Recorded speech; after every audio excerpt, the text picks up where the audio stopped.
Boa noite, minhas borboletas, minha gente maravilhosa, tudo bem? Começando aqui mais uma live.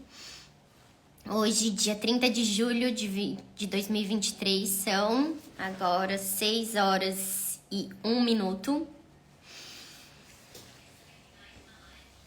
Sejam todos bem-vindos e bem-vindas.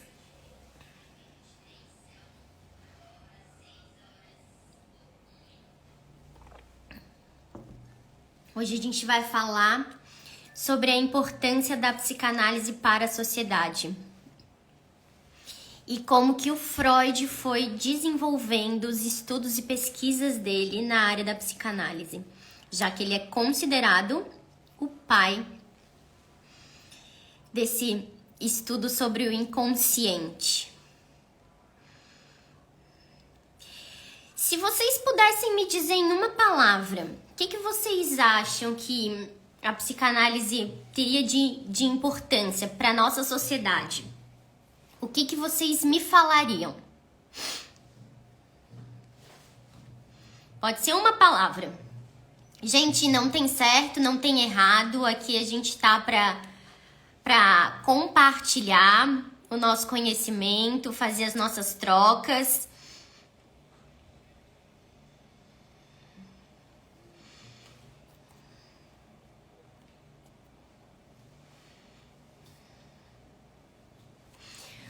Bom, o Freud, ele foi o pai da psicanálise, como eu falei, mas ele era neurologista. E o que ele começou a perceber? Que os pacientes dele estavam com problemas, com questões que a medicina não conseguia resolver, tipo remédio, não conseguia dar conta do que estava acontecendo. E ele começou a se interessar por essas coisas, por tudo que envolvia aí a parte da mente, toda essa parte que era desconhecido. Afinal, se a pessoa tá com algum sintoma, com alguma dor e de repente um remédio não tá ajudando, ou ela vai no médico e nada muda, o que será que tá por trás disso?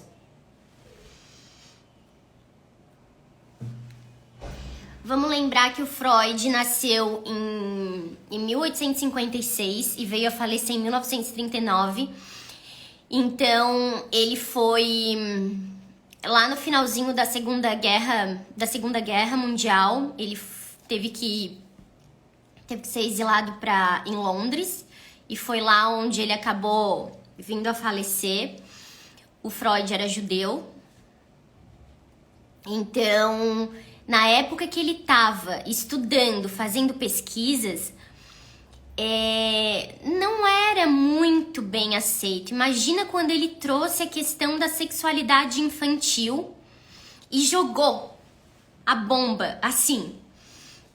Muitas pessoas não gostaram. Bom, até hoje em dia é assim, né, gente? A gente fala alguma coisa, a gente tem um posicionamento e muitas pessoas não gostam. Algumas gostam, outras não. E é assim com tudo, sempre vai ser. Então com ele foi a mesma coisa. Quando ele foi lá e trouxe a questão da sexualidade infantil, eles começaram a achar aquilo um absurdo. Imagina ele falando sobre isso, que desde bebê a criança já tem essa sexualidade. E aí? Mas então tá, vamos continuar aqui com a nossa historinha do Freud. A primeira parte que o Freud começou a estudar foi o consciente. Assuntos que ainda são um tabu na sociedade. Isso mesmo, Jonas, é verdade. Muitos, né?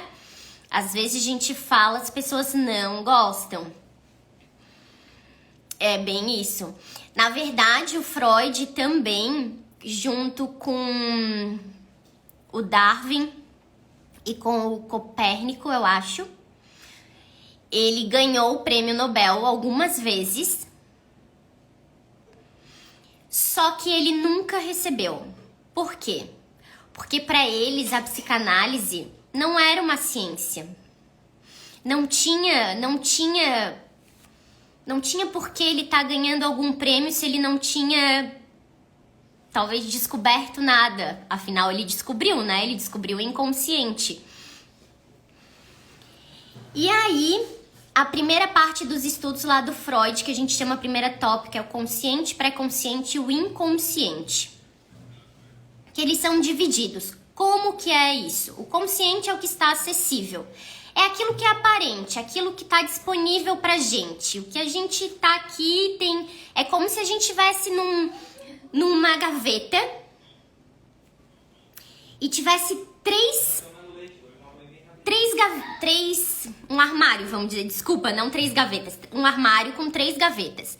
A primeira gaveta tu consegue abrir e tirar tudo que tu quiser, todas as informações. A segunda gaveta, ela já tá um pouquinho mais inacessível. É o meio termo. Ou ela libera pro inconsciente, ou ela manda esses arquivos lá pra primeira gaveta, ou ela recalca pro inconsciente. Recalcar é o quê? Deixar lá reprimido no inconsciente escondido. Então a gente acaba não tendo acesso a essa segunda gaveta muito. É como se ela abrisse só até a metade. E a terceira gaveta, ela tá trancada às 7 chaves. Mas aí como que eu vou abrir? Só a gente pode. Cada um de nós que pode abrir essa gaveta. Ninguém pode fazer isso pela gente. Então, inconsciente ficam os conteúdos que são insuportáveis demais para estar no consciente. Por isso que a gente fala que situações extremamente traumáticas, a gente sabe o que aconteceu. Porém, quando alguém pergunta pra gente assim, ó, numa análise, quando a gente tá fazendo, quando tu tá com um paciente, analisando, e ele fala, eu não lembro, eu não sei. Ele sabe, ele só não tá conseguindo tirar esse conteúdo. É como se o inconsciente não quisesse liberar mesmo pra ele. Vamos dizer, ele sofreu uma violência física, uma violência sexual extrema. Então o inconsciente não vai liberar, porque sabe que aquilo vai ser muito doloroso. Por isso que a gente faz aos poucos. Gente, tudo bem até aqui?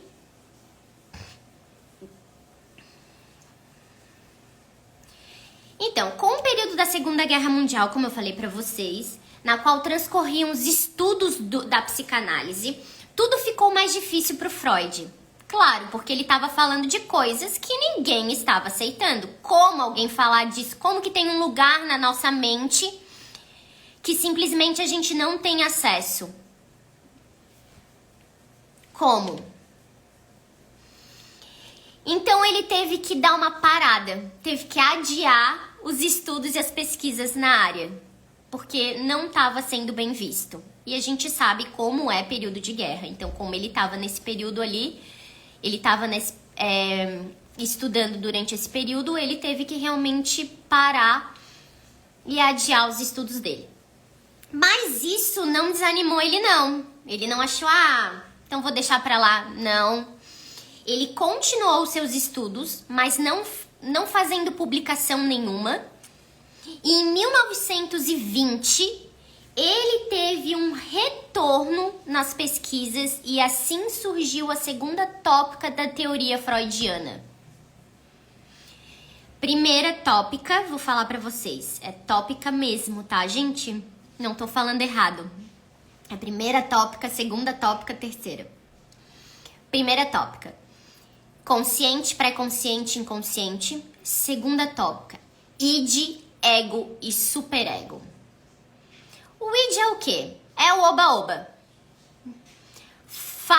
Busca o prazer, faz isso mesmo, não tenha medo, não fique preocupado, não tem certo e errado, só faz. O ego é a nossa personalidade, é o que eu sou. E fica ali no meio entre o id e o superego. E o superego é o quê? É aquela nossa moral, aqueles nossos valores. É quase como ele é um pai que pune e que castiga. Por quê? Porque o superego, quando a gente tá fazendo alguma coisa de errado, pelo menos quem tem o superego desenvolvido ali pra saber, pra ter essa consciência de certo e errado, vai ficar com aquele sentimento de culpa.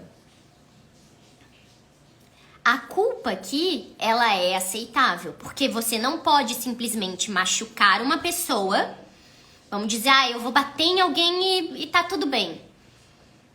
Como acontece com as pessoas que são sociopatas, psicopatas, que não têm esse superego desenvolvido. Na verdade, eles não estão assim com essa consciência de que o que eu tô fazendo é muito errado. Vamos continuar. Gente, até aqui tudo bem. Se vocês quiserem, vão me parando, me perguntando, se tiverem alguma dúvida, tá certo? Então, porém, após a Segunda Guerra, e devido à perseguição nazista, o Freud ele teve todas as suas obras queimadas. É isso aí, gente. Aí todas as obras dele foi queimada e ele tem que se refugiar em Londres, onde ele morreu de câncer em 23 de setembro de 1939. Então, quer dizer, olha como foi louco, porque tudo que ele estava falando estava sendo um absurdo para todo mundo. E era óbvio, imagina todas as coisas que ele estava trazendo. E as pessoas, e aí naquela época, não estavam aceitando. Muita gente não aceita ainda hoje, né? Não vamos... E aí ele começou a estudar sobre o universo psíquico. O que é o universo psíquico? Primeira coisa que ele começou a perceber nas pessoas, com quem ele conversava, com os pacientes dele, com as pessoas que às vezes não eram pacientes, mas que ele tava ali, tinha alguma amizade, que as pessoas tropeçavam nas palavras. E o que é tropeçar nas palavras? É trocar uma palavra pela outra, é uma pessoa falar uma palavra e aquela pessoa escuta outra. É você tá lendo alguma coisa e ao invés de ler o que realmente está escrito, você lê outra palavra. Isso a gente chama dos atos falhos. Que foram os primeiros estudos do Freud sobre o inconsciente. Afinal, por que acontecia esses deslizes? Que fazia uma pessoa simplesmente trocar o nome que seja de um namorado, de uma namorada. Esquecimentos e trocas. Ou muitas vezes assim, esqueci a chave do carro. Isso também pode ser um ato falho. Esqueci a chave do carro. E daí tu começa a ficar assim, meu Deus, onde é que eu coloquei? Onde é que eu coloquei? E tu não vai encontrando em lugar nenhum. Tá atrasada e não encontra. E de repente a chave está no mesmo lugar onde você sempre deixa. Por que aconteceu esse esquecimento? Por que esse deslize nesse momento? Era isso que ele queria saber. Mais que além de pensar em qualquer tipo de transtorno, os atos falhos estão presentes no nosso dia a dia. Então Freud falou assim, gente, ato falho não tem nada a ver que a pessoa tem algum tipo de transtorno, tá com alguma síndrome, tem alguma coisa. Não tem nada a ver com isso. Porque todo ser humano vai cometer esse ato falho. É o nosso inconsciente trabalhando naquele momento. Então vai acontecer isso. Tem um vídeo muito engraçado da Ana Maria Braga cometendo um ato falho no programa dela. O vídeo acho que faz um tempinho. Eu não vou me lembrar qual foi o ato falho que ela cometeu. Mas ela trocou sim a palavra. E eu acho que era alguma coisa do Dia dos Namorados, algo desse tipo. Então é o nosso inconsciente trabalhando com a gente ali no dia a dia, fazendo a gente fazer essas trocas. O ato falho é uma forma do inconsciente emergir, aparecer, mostrar que nem tudo está esquecido. Pra gente, por exemplo, que eu falei aqui, de trocar o nome de uma pessoa e outra. Por que tu tá chamando aquela pessoa de um outro nome? Nem tudo tá esquecido, viu?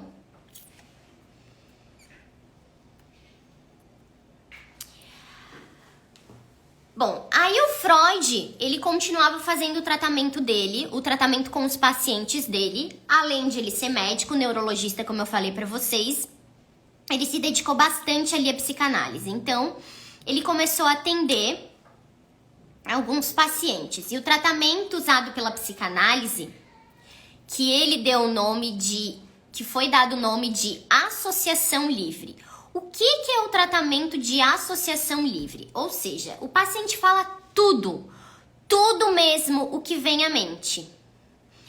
Ah, mas se eu for falar tudo o que vem à mente, meu Deus, não vai dar. Vai sim, porque ali, na hora da tua análise, você pode falar tudo. Tu tá ali num lugar onde a pessoa não tá te julgando, ela só tá te escutando para tentar compreender e te ajudar com esses conteúdos que ficam no inconsciente e a gente tenta guardar ao máximo. Porque muitas vezes as pessoas resistem a isso também, a não querer falar, não querer contar de sonhos, ou não... Falei de não contar de sonhos, era isso. Ó.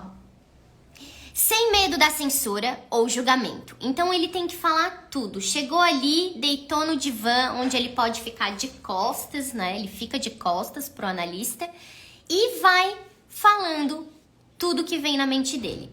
Então é para trazer para a realidade do paciente aquele conteúdo que está recalcado. Que conteúdo recalcado é esse? É o conteúdo que está lá escondido, reprimido.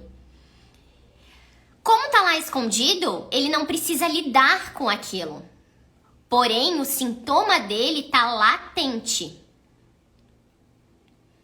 Então, ele tem que lidar com o sintoma. E claro que é muito mais fácil lidar com o sintoma do que ter que lidar com aquele conteúdo que está reprimido no nosso inconsciente. Porque ele é muito, às vezes, mais pesado. Ou seja, está escondido lá no inconsciente. Então, com a ajuda do analista que interpreta esses conteúdos, o que você vai falando, tudo que vem na sua mente, seja de uma situação presente, pode ser sim de uma situação agora. Ah, eu sou adulta, tenho 30 anos e foi algo que aconteceu agora. Tem problema nenhum. Ou experiências passadas. Até que o paciente chegue em catarse. Catarse, o que é isso, Amanda? Que palavra? Pode sim, Sara. Que palavra é essa?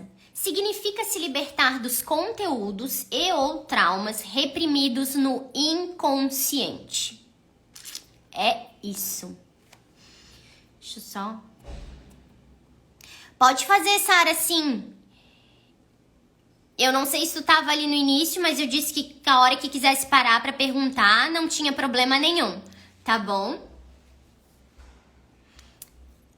Porque o que acontece, gente? Muitas pessoas às vezes sofreram algo e elas não conseguem, elas ficam resistindo em falar.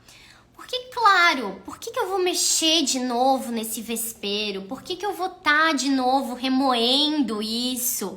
Ou trazendo... isso que tá me deixando, isso que me deixa, ou já me deixou mal alguma vez.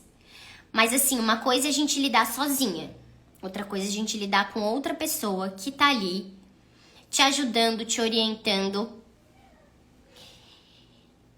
te dando significado para esses conteúdos. E claro, ajudando a gente a elaborar todos esses acontecimentos durante a nossa vida. Eu tenho um amigo que é psicanalista que ele sempre fala: todos nós vamos ter que elaborar as nossas mães. A gente vai ter que dar um jeito de aceitar como foi, mesmo que tenha sido muito ruim mesmo. A gente tem que elaborar porque agora, quer dizer, somos adultos. Não somos mais aquela criança indefesa que precisava de validação, de aprovação, de merecimento das outras pessoas, dos nossos pais.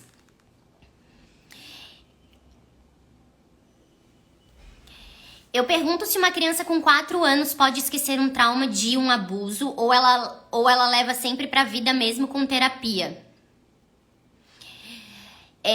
Letícia, o que você quer saber é se ela vai esquecer no sentido que isso vai apagar? Assim, ó, apagar da memória não vai. Porque o que aconteceu, aconteceu. A gente não tem como desfazer. Seria ótimo se tivesse mesmo. O que vai acontecer é essa criança tá falando ou tá expressando de outras formas esse tipo, o que aconteceu, esse tipo de abuso. Claro que ela vai ter que, durante muito tempo, continuar fazendo terapia, tá? Até pra não dar nenhum desvio de comportamento, não ter problema nenhum. Vocês lembram de uma menina de 6 anos, o nome dela acho que era Beth,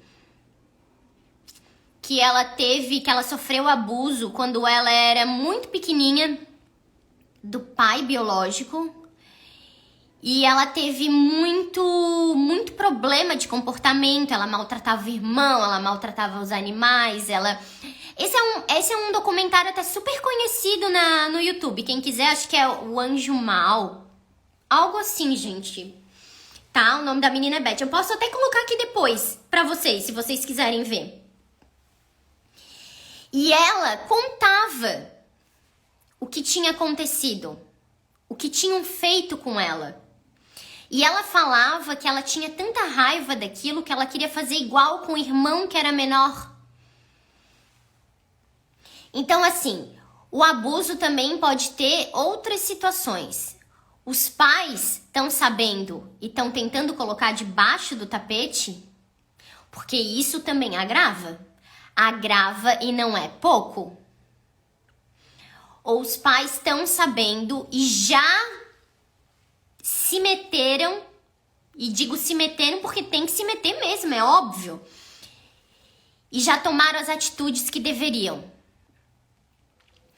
Porque o trauma a criança ela vai passar ali, foi abusada.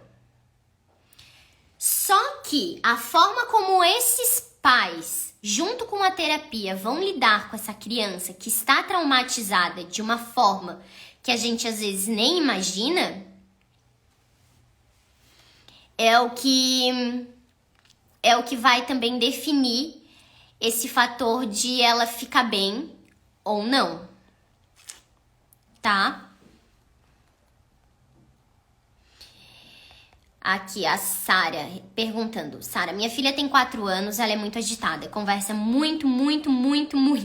É bem esperta, aprende com facilidade, só que tem pessoas que diz que ela precisa tomar um calmante pra ela ficar mais tranquila. Deus, gente, uma criança tomar calmante?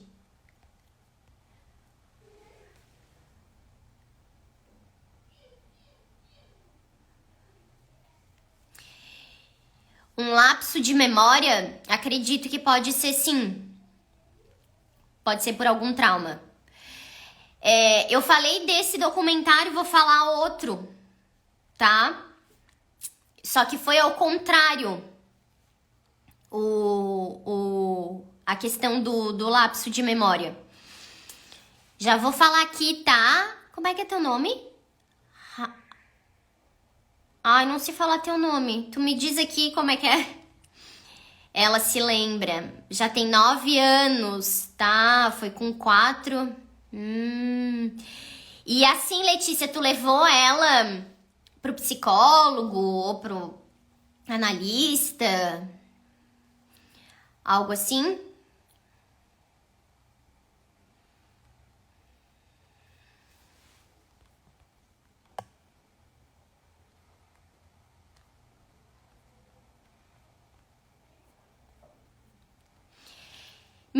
Miguel, sim. Existe um documentário que tá super escondido no Netflix, tá? É, assim, um documentário muito bom. Mas, assim, gente, preparem os lencinhos e preparem pra quem não tem estômago muito forte. O nome do documentário se chama Quem Eu Sou. Qual o assunto da live é qual é a importância da psicanálise na sociedade. O assunto o assunto. Desculpa, falei pra Luana aqui o assunto da live.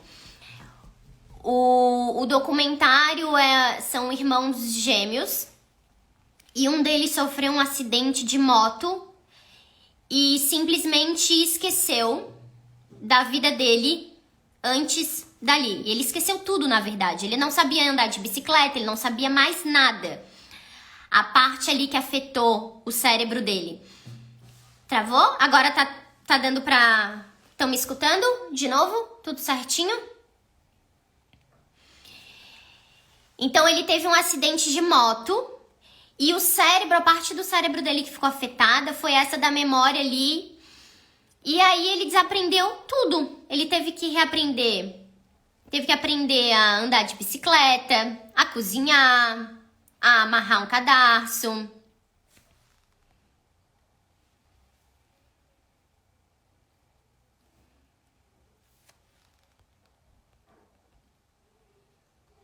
Tá. E aí toda a história vai se desenrolando com eles contando da família, do irmão, na verdade, que não sofreu o acidente, contando da família. Vai ficar no YouTube. Aqui não, tá? Ela fica gravada depois. Só lá no YouTube. Eu sempre coloco aqui pra vocês, tá? E o que aconteceu? Ele contou sobre a infância deles. Mas ele contou a infância dele de uma forma super cor-de-rosa. Bem assim mesmo. Cor-de-rosa que eu quero dizer que tava tudo muito lindo. Tava tudo muito... Era tudo ótimo a infância deles, não tinha nada de errado. E claro que vai se desenrolando aí o documentário e a gente vai percebendo que tem a ver sim com abuso sexual, prostituição por parte da figura materna. Gente, é pesadíssimo. Eu digo pra vocês, é pesado. Mas o que acontece é que eles vai mostrando ali que um dos irmãos nunca quer falar. Ele tá sempre fugindo da conversa. E aí quando ele conta uma coisa pro outro irmão, ele simplesmente desaparece, diz: "Ah, quer saber? Agora tu vai lidar com isso sozinho, porque eu já te soltei a bomba. Se tu quer saber que a nossa família era perfeita, não era. Nossa mãe fazia isso."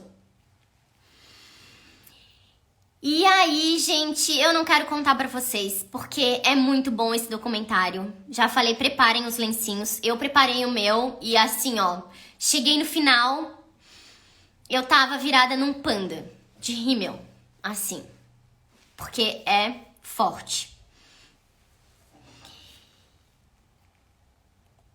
Alguém quer me fazer mais alguma pergunta? Não sei se tinha mais uma pergunta, acho que eu foi passando muito. A live ficará gravada, já respondi. Sim, levei e me divorciei depois de 4 anos. O tribunal obrigou visitas. Então ela continuou convivendo com a pessoa que estava fazendo isso.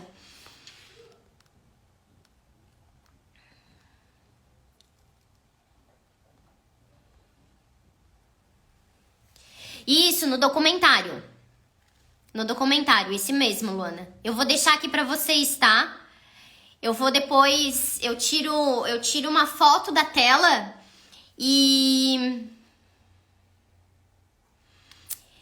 Quando ela se cala, depende o que quer dizer que ela tá se calando em relação a algum adulto específico ou simplesmente porque ela não fala na frente de nenhum adulto.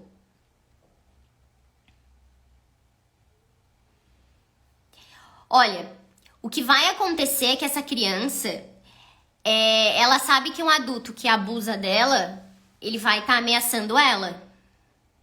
Não ela, mas a família, outras pessoas que ela ama. Então, sim, ela vai ficar com medo. Ela pode agir de forma diferente, sim. Ou seja, ficar quieta, ou seja, não falar, ou seja, evitar essa pessoa ao máximo. Alguns sinais de que a criança é abusada é que ela começa a ficar mais relaxada, e relaxada no sentido o quê? Não quer tomar banho, não quer escovar os dentes, não quer se limpar. ela começa sim a ter comportamentos muito mais agressivos, começa a maltratar bicho, começa a maltratar outras pessoas. Então tem alguns sinais aqui que a gente consegue já tá percebendo.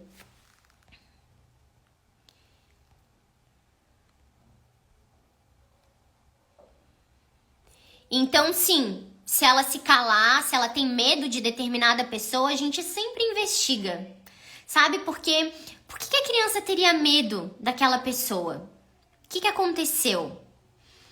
Sempre é de bom a gente estar desconfiando.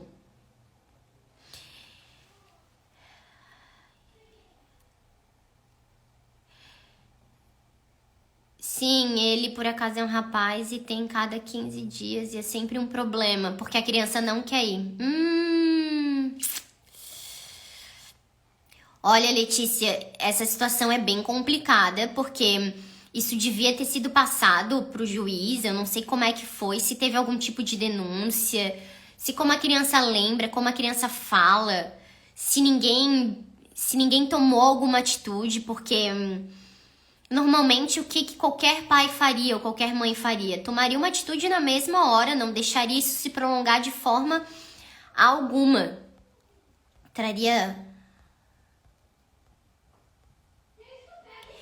Se ela não fala, se ela se cala com todos os adultos depois, se você perguntar, por que você tá com medo? Você tá com medo de fulano, vamos dizer, e ela diz, eu não gosto dele, eu tenho medo, alguma coisa assim. E ela não vai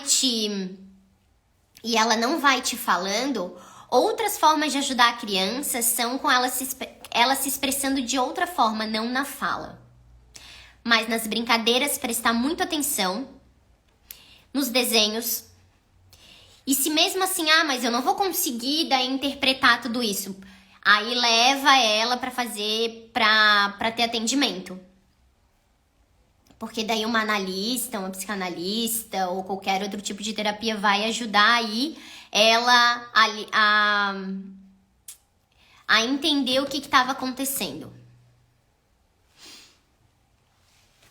Tem uma psicanalista que eu acho que ela é árabe. Árabe? Não. Não, gente, tô enganada. Não sei de que nacionalidade que ela é. Que ela tem um livro só sobre essa questão da interpretação dos sonhos a interpretação dos desenhos das crianças. Então, assim, se a criança não fala, a gente tem que achar por outras vias. Desenho, brincadeira, massinha de modelar, brincadeira mesmo, e os desenhos são uma das coisas mais latentes que a gente tem pra tá percebendo o que tá acontecendo com a criança.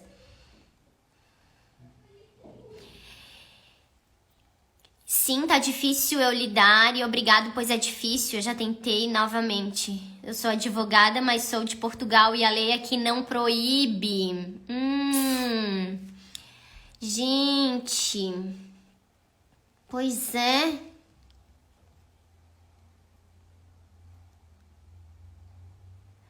Sim, ela nunca foi ouvida. Foi pelo próprio pai. Ixi.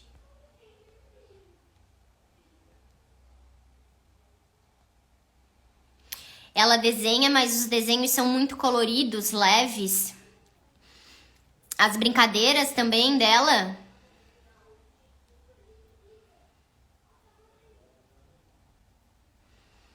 As brincadeiras ou a forma que ela... por isso que eu te digo, não sei como é que é teu nome, mas que seria bom levar ela mesmo para um atendimento com uma profissional.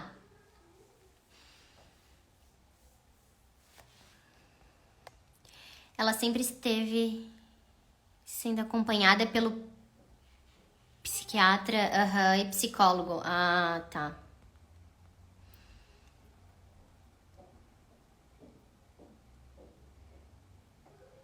Foi a um advogado. Milha, Gente, então, aqui pra gente ir falando. Filha de uma vizinha, conhecemos, comecei a buscá-la na escola e me desesperava, pois ela não falava uma palavra nem brincando com minha filha, que tem a mesma idade que ela. Ah, mas aí de ela não falar pode ter sido alguma outra coisa, alguma outra questão, sabe? Não que de repente ela tenha acontecido algum tipo de abuso, tá? Não necessariamente isso. Como se ela ficasse como como é que é? Um mutismo. E ela fala dentro de casa? Brinca normalmente? Não, não tem problema, Letícia. Eu tô te entendendo, tá? Tô te entendendo. Não tem problema nenhum.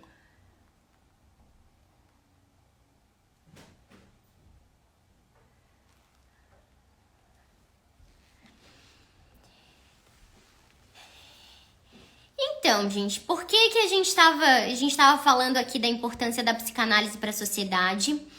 Que foi essa questão da descoberta do Freud do inconsciente. Isso daí mudou toda a visão do que muitas coisas acontecem com a gente não se lembra. E afinal, aonde que estavam?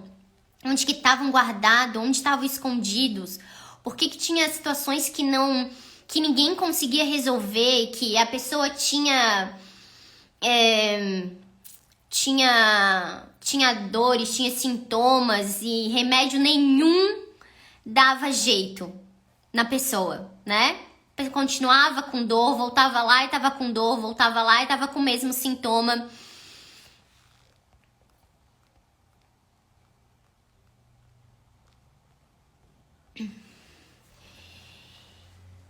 E com o Freud, ele foi descobrindo não só essas questões do inconsciente, mas ali o complexo de Édipo, que é a gente chama que é o carro-chefe da psicanálise, né? É o que, na verdade, é o que depois lá seria aquela consequência, ela é herdeira do complexo, o superego é o herdeiro do complexo de Édipo, que a gente fala, que quando a criança sai do Édipo, ela já tá com o superego formado. E o complexo de Édipo, ele vai ajudar muito na estruturação da personalidade dessa criança e também na identidade sexual dela.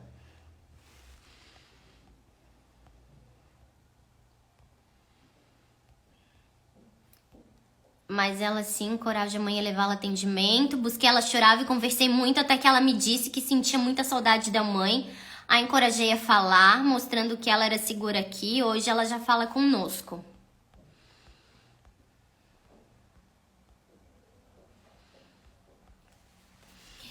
Seria bom ela levar mesmo para atendimento, tá? Para ver por que ela tá com essa saudade da mãe, o que será que aconteceu, tá? Para ela tá sentindo essa falta assim da mãe. E então, minhas borboletas, ficaremos por aqui. Terminamos. Espero que vocês tenham gostado. Eu amei estar aqui com vocês. Um beijo grande no coração de vocês. Deixa eu só dar os últimos recados. A live não fica gravada aqui no Instagram, mas depois eu passo ela pro canal Psique da Criança lá do YouTube. Eu sempre coloco nos stories depois quando ela tá sendo postada, tá? Se eu conseguir, eu posto hoje à noite já, pra quem não viu, ou se não, amanhã eu já deixo ela lá disponível. Imagina, gente, não precisa me agradecer. Eu tô aqui para que seja essa troca, para trazer para vocês o que eu sei, o que eu tenho de conhecimento e a gente fazer essa troca mesmo, porque isso é muito importante.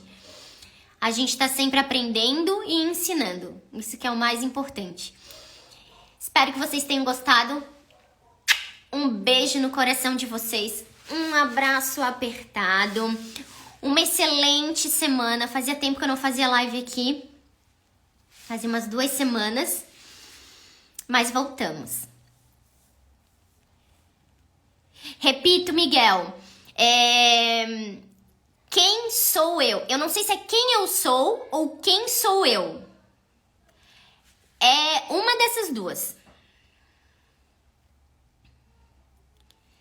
Quem eu sou ou quem sou eu? Eu acho que é quem eu sou, tá? O nome do documentário no Netflix. É bom, se puder, dar uma olhadinha hoje, tira a noite. Hoje tira a noite, pega uma pipoquinha, um guaraná e vai pro Netflix. Um beijo, minhas borboletas, um beijo gigante, amo vocês e a gente se vê na semana que vem. Tá certo? Uma excelente semana. Fiquem bem.